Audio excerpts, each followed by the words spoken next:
Pleasure to be here. An honor to be here with you. Yeah, we were in the Fort Heights and East Chicago Heights. You and I came East to, Chicago Heights grew up side. together, all the grade schools and all that, just mentioned. And we're still the best of buddies. Went into the service together and all of that. We have I'll elaborate just a little bit on this cap. It is a part of the uniform, so all these young folks I'm showing you here with your hat on, you're going to get on your case and take it off. I usually take it off too in the open area. And otherwise, if she had asked me to, I would have also taken it off now. We're about to show you a DVD which is entitled, what is the thing entitled? I've seen it about 20 times now. Who said black men cannot fly? It's probably about 24 minutes long, and after which Lou and I will take questions and we will elaborate on anything that goes on from there. Now, by the way, I'm a member of the Chicago Dodo chapter of Tuskeegee Airmen Incorporated. Happens that we call this man Dodo for a lifetime. But I was going to say But it was not named after him, but it was named after, called a dodo because dodo was a bird that is now extinct because he couldn't fly, and as a result, became extinct. So I think at this point, if you may, we're ready to show who said white men can't fly. Well, I have a little different story than Weekend Wilkie has. Because of the success of the fighter pilots over in the European theater, pressure was put on the Army, Air Force, to set up blacks to fly bombers.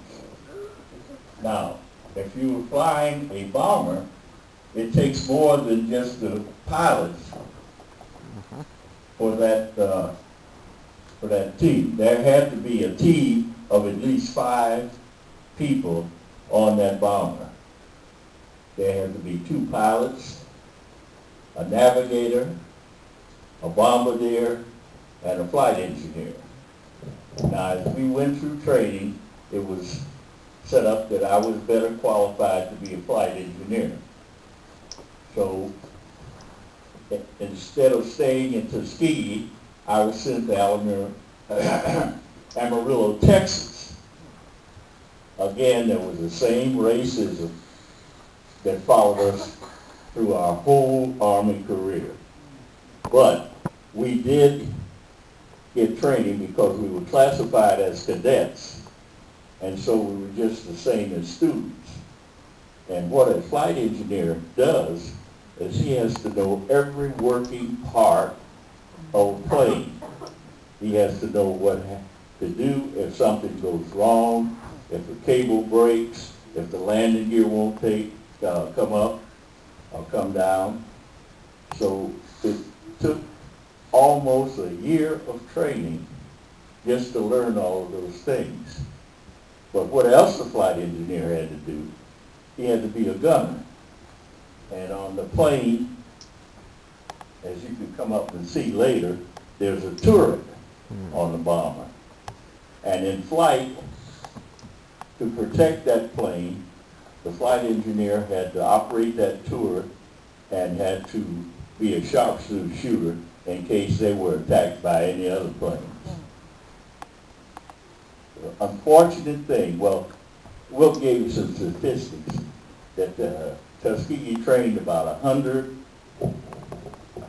pilots, but only about 500 of them got into combat. Nobody has said too much about the 150 that went on to glory either in combat or through accidents. But there were another, in those other personnel, there were almost 10,000 others that were trained for different duties. So the thing that happened with us is President Truman decided to drop the bomb on Japan and the war ended. So we really never got into combat, but we were still service in the Army because we didn't have enough time to be discharged yet. I had the fortune to end up in Scottsfield, Illinois, and I was assigned to a B-25 bomber, and through the rest of my Army career, I flew around the country on that bomber. I guess about the time that I've always been a photographer nut. Wilk and I started that in high school, but I have a few pictures here that you can look at closer than of my experiences and the plane that I flew on at that time. So I guess if you have any questions, we're available to try to answer them. Technology and the footsteps that they're following in is getting into the technology business. And just as a sideline kicker, all of you who are running around with these iPhones,